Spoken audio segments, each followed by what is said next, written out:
Apa sih hal yang paling diinginkan oleh penggemar terhadap idolanya? Bisa bertemu langsung, foto bareng, atau di-notice? Thank you so much.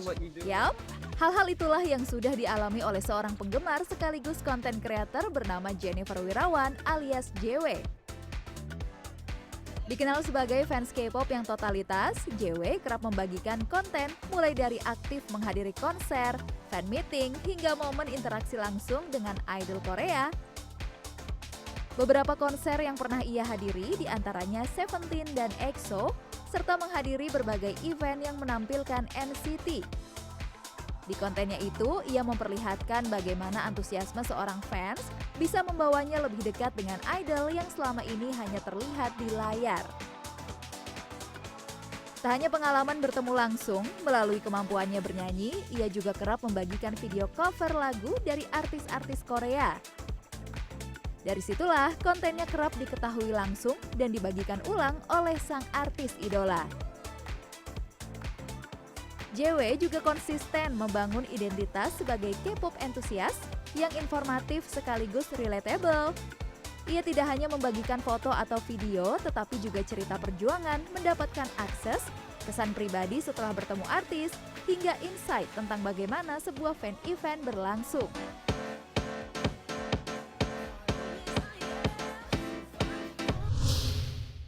Oke, selain tadi ada Alex Simanjuntak, ada juga ada salah satu konten kreator ya yang bisa dinotis beberapa kali oleh idolanya. Itu kayaknya impian banyak fan girl sudah hadir di Talkies Fun. Ada Jennifer Wirawan atau JW. Hai Jen. How are you? Good. Oke. It's so different aja. Udaranya panas ya tiba-tiba gitu. Karena emang sekarang lagi menyelesaikan pendidikan ya. Betul. Dalam proses menyelesaikan pendidikan di Korea Selatan, sekarang lagi liburan. Oke, kamu juga adalah salah satu orang yang berhasil membuat iri fan girl di luar sana karena berhasil dinotis oleh idol-idol. Tapi pertama kali kamu bisa akhirnya terjun dan suka dengan K-pop tuh kapan? Why? Sebenarnya kalau suka sama K-pop buat saya tuh kenanya tuh jilat ludah sendiri. Ay! Betul.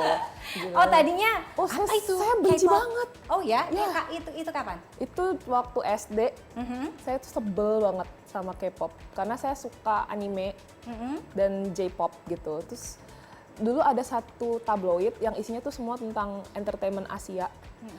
Tapi Jepang tuh selalu cuma dapat satu halaman terakhir. Saya sebel banget, kenapa sih K-popnya harus 10 halaman? Kayak Korea harus 10 halaman, kayak drama, sebel gitu. Tapi lama-lama kok kena karma ternyata ya. Itu gitu. siapa pertama? Super Junior. Oke. Iya. Oh, itu generasi berapa tuh? Gen 2 ya? Ya, Gen 2, 2010 saya sukanya. Angkatan aku. Tenang, kita nggak beda jauh kok. Oh masa sih? Yes. Nggak beda jauh ya? Enggak. We're same generation, I believe. Oke, kalau sekarang kamu siapa? Aku sekarang mainly di NCT sama Seventeen. Oh, Yes. Seventeen. Itu Yes. kesukaan Triana Mitayani juga tuh, Betul. produser aku tuh. Oke, yang menurut kamu, udah berapa kali kamu dinotis? Wow. Dan ini notisnya modelnya gimana nih? Iya itu Oke, dulu. Kayak kalau di notice dari konten kali ya berarti mungkin Yes. berpikir. Jadi kita mulai dari, tapi bukan yang aku apply ya berarti. Kayak Iya. misalnya bukan yang aku fansign atau aku enggak kan gitu. Aku pernah, kalau ikut challenge tuh berapa kali juga pernah di notice. Wow, lupa jujur udah nggak keep track sebenarnya. Yang paling membekas buat kamu? Yang paling membekas mungkin yang pertama kali ya. Siapa tuh? Kapan? NCT 127 itu di 2019. Dan itu pas aku lagi skripsi, jadi kayak lagi gitu. Itu adalah masa-masa tersulit. Gimana dalam caranya hidupku. kamu bisa dinotis? Yang itu aku sama sekali nggak apply. Aku sama sekali tidak apply. I make contents for myself ya awalnya karena aku suka nyanyi K-pop, tapi pada masa itu masih sulit ya untuk kita bisa nyanyi di panggung atau nyanyi untuk acara lagu K-pop, orang nggak suka, orang nggak menerima itu. Jadi sebenarnya untuk dinotis tuh ada apa? Doa, Berserah diri. Berserah diri kepada Tuhan Yang Maha Esa. Jika Tuhan bilang ya, maka ya. Gitu. Itu ada jalur apply, ada jalur apa? Ya, gimana sih? Aku nggak paham. Oke, kita mulai dengan misalnya jalur challenge ya. Kayak saya sekarang itu adalah banyak kayak culture-nya udah ada, idol-idol ini membuat challenge. Jadi kayak misalnya kita upload cover mereka dengan hashtag sesuatu, tag apa, jadi mereka akan pilih. Kayak misalnya kadang-kadang apresiasinya adalah dengan kita repost atau kita buatin konten. Kayak mungkin kayak Indra Herlambang waktu itu juga di notice gak sih? Betul, ya, betul semacam itu. Kayak aku juga beberapa kali kayak misalnya, oh dia rilis lagu ini, ayo nyanyi pakai duetin lagu ini, oh aku akan ikut dance gitu ya, ya. dance gitu kan. Kalau misalnya yang kayak yang aku kemarin itu jalur dalam nama Tuhan Yesus Bismillah, pokoknya semuanya gitu ya, itu jatuhnya ya. Itu aku benar-benar upload doang dan itu bahkan di notice setelah berapa bulan lewat gitu. Oh iya? Jadi aku dikontak oleh salah satu media Amerika karena waktu itu kebetulan NCT 127 lagi promosi di Amerika tahun 2019. Mereka buat konten sama media itu dan mereka punya section namanya You Sang My Song. Jadi kayak mereka mengumpulkan jadi mereka mengumpulkan cover-cover nyanyi lagu-lagunya si artis tersebut, dikasih tonton dan mereka reaction. Gitu, dan salah satu covernya adalah cover saya. Begitu. Ada kisi-kisi gitu nggak sih kalau misalnya mau Gak di-notice? ada lagi ya kebetulan. Ya, aku nggak tahu patternnya apa sih supaya bisa di-notice tuh. Ada nggak sih? Itu nggak ada. Kalau yang kayak gitu nggak ada, tapi kalau yang challenge itu mungkin ya kita ikutan challenge. Itu kisi-kisi sih, udah paling gampang karena sekarang udah jadi budaya untuk melakukan challenge tersebut. Kayak si K-pop idolsnya ini merasa, oh ya salah satu cara promosi kita di sosial media adalah kita membuat challenge supaya pemakaian lagu itu di sosial media naik. Semakin tinggi. Sebenarnya it's a good marketing strategy ya? Betul, Iya nggak sih? kalau kita belajar, langsung keluarkan gitu ya. Menurut kamu setelah berkali-kali berhasil di notice, ya kan?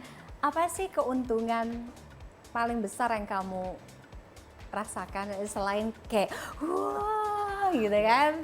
Di notice oleh K-pop idols ini? Betul. Sebenarnya yang paling bikin senang adalah ini beating the allegations of K-pop fan. Yes. Dia nggak tahu lo hidup di dunia. Itu beating the allegations itu ya. Tapi daripada itu juga aku senangnya, mungkin ini agak personal ya. Yes. Aku tuh jujur dulu nggak suka sama suara aku. Aku suka nyanyi, tapi aku nggak merasa suara aku tuh bagus atau kayak aku suka sama suara sendiri, aku nggak suka gitu. Karena misalnya aku di notice, mungkin yang pertama kali itu yang kelas NCT 127 ya itu, T127 2019 itu, jadi orang-orang kayak bilang, suara kamu bagus banget. Walaupun aku nggak biasa ya dipuji, jadi kayak, iya masa sih? Tapi jadi lama-lama aku belajar jadi sayang sama diri sendiri juga, mungkin karena orang-orang bilang kayak, suara lu tuh bagus toh. Kamu suka mengcover juga kan lagu-lagu itu, tapi memang ada arah mau jadi penyanyi gitu, Chen? Enggak, jujur. Enggak ngomong. Enggak. Jauh ya. Oke. Beberapa kali aku ketemu bukan hanya orang atau jadi tamu di TIFF aja gitu ya, kayak beberapa orang selalu kalau aku tanya, kok bisa sih jatuh cinta dengan K-pop, kok bisa akhirnya masuk ke suka banget sama K-pop gitu, fan abis lah. Awalnya tuh nggak suka. Iya. Semua hampir jawabannya tuh rata-rata sama gitu. Tapi menurut kamu apa sih yang menarik dari sini? Apa ya? Kayak bisa menghipnotize gitu? Mungkin kalau yang dulu waktu aku suka itu masih SMP ya, kelas 1, 2010. Itu pertama kali aku kayak, dia 2010 SMP, kita udah kerja ya. gitu kan. Masih SMP dulu gitu kan. Aku pertama kali jatuh cinta tuh nonton aja di TV. Nonton lagunya Suju yang No Other, MV-nya. Aku suka banget sama Kyuhyun, salah satu membernya. Dan sampai sekarang pun aku masih suka Suju. Aku masih nonton konser mereka dan masih sangat meaningful. Karena mereka yang bikin aku mimpi, aku mau belajar di Korea, aku mau sekolah, aku mau kerja di sana gitu. Dari mereka gitu. Terus aku nontonnya lebih ke kayak, aku bener-bener gini, diem. Aku fokus, kayak semuanya tuh nggak ada gitu. Aku kayak captivated aja, tapi memuaskan bukan cuma ngelihat dari telinga, bukan memuaskan dari mata doang, tapi telinga juga, hati juga gitu. Kayak, nyampe ya, padahal aku nggak ngerti loh art lagunya apa artinya. Iya, gitu. Karena kan bahasa yang berbeda. Betul. Ya kan. Oke. Kita tetap harus memberikan batasan pastinya. Betul ya. dong. Antara kecintaan mengidolakan seseorang, ya kan, dengan kehidupan nyata. Nah, as a fangirling dengan kehidupan nyata, bagaimana kamu bisa memisahkan sehingga jangan terlalu kebablasan gitu? Yang pasti harus punya penguasaan diri ya, itu susah banget.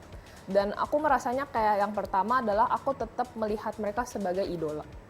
Kayak misalnya aku puji Tuhan kayak berapa kali bisa ngobrol dengan mereka, misalnya aku fansign terus puji Tuhan menang gitu kan. Aku ngeliatnya kayak kemarin terakhir apa, Shanghai ya? iya, aku ke Shanghai kemarin. Apa itu? Itu fansigning ya. Fansigning ya? Aku ngobrol, terus dianya juga udah lama banget loh kita ngobrol. Sobi. Iya gitu kan, Akrab Sobi gitu. gitu kan. Tapi harus kayak ingat dia tuh idola gitu. Kita tuh fans gitu yang kayak aku kadang ngelihat ada orang-orang yang kayak nanya-nanya soal privacy atau nanya-nanya yang berlebihan gitu. Aku try to not do that gitu, yang kayak jangan gitu. Kadang-kadang ada ya misalnya kepikiran tapi kan kalau misalnya dia kesini ngapain ya?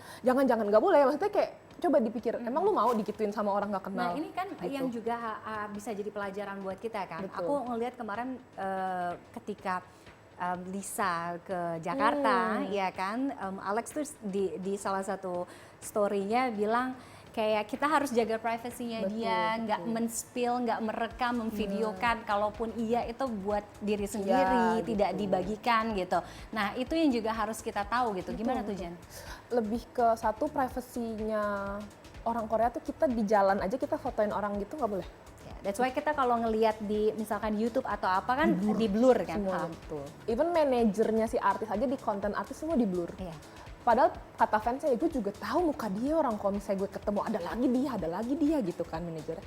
Still itu sesuatu kita ketemu di yang jalan juga kita nggak ingat. bener, betul. Dan tetap aja bagi mereka ya itu tetap gak boleh di spill, gak boleh dipublikasikan gitu. Jadi ya akunya juga ngerasa lebih kebalik ke diri sendiri sih, kayak emang lu mau digituin sama orang gak kenal.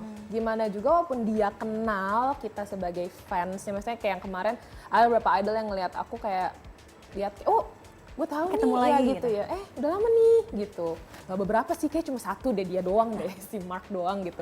Kalau yang, tapi kayak kalau misalnya ketemu di jalan terus tiba-tiba aku kayak, makan yuk, kan enggak gitu ya, enggak gitu yang kayak, oh ya udah, apa ya, maksudnya jaga privasi juga, biar kita juga nggak kebablasan gitu. Aku juga udah mulai mencoba untuk bertobat. Kamu jangan sampai kebablasan. Enggak. Ini menarik. Aku pengen tanya, karena kamu kan nonton konser, Iya, fan signing, itu tidak murah. Itu bayar, pastinya tidak gratis. Kamu bahkan bisa traveling kayak ke Shanghai dan ke beberapa negara untuk menghadiri konser atau fan signing gitu ya. Oke, menurut kamu sejauh ini kebablasan nggak? Atau mungkin memang udah menyiapkan budget khusus gitu nggak sih? Justru aku ke Korea ini biar aku nggak kebablasan lagi. Aku sekolah di situ supaya aku nggak kebablasan lagi. Kayak misalnya aku jadi mengurung diri jatuhnya di situ. Oh justru di lingkup terdekatnya tidak terlalu jor-joran. Karena misalnya di Korea kan sebenarnya banyak event, bukan event, kayak bisa ada momen-momen aku bisa ketemu mereka gratis.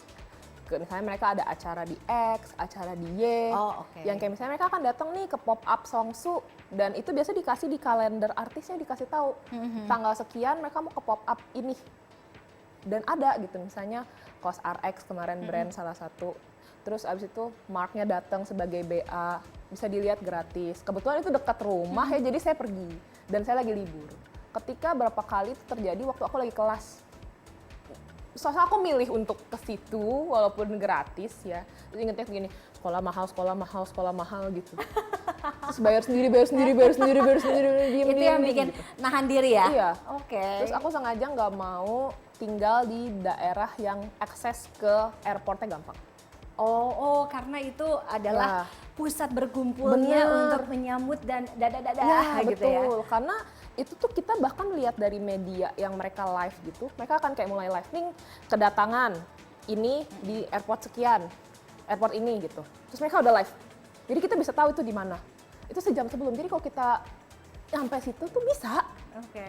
Tapi aku sengaja cari yang jaraknya 2,5 jam. Nggak mau, gue cari yang jaraknya 2,5 jam, biar gue nggak usah ke airport gitu. Sesekali aja kalau lagi libur, kalau lagi diajakin sama teman, aku paling males sekarang, jadi kayak nggak capek, cuma lihat 20 detik, udah mending tidur. Karena S2 secapek itu. Benar bikin capek diri sendiri dengan sesuatu yang lebih, apa ya, lebih menjadi kewajiban.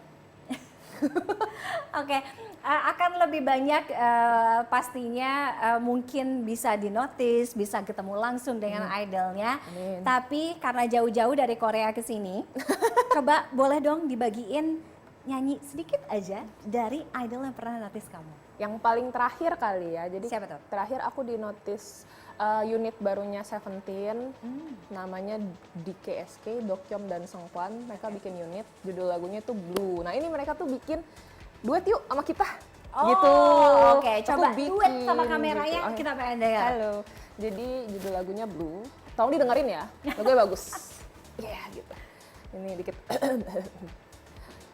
오직 메아리만 love you without you 네 곁에서 멀리 나 홀로 깊이 fall in blue.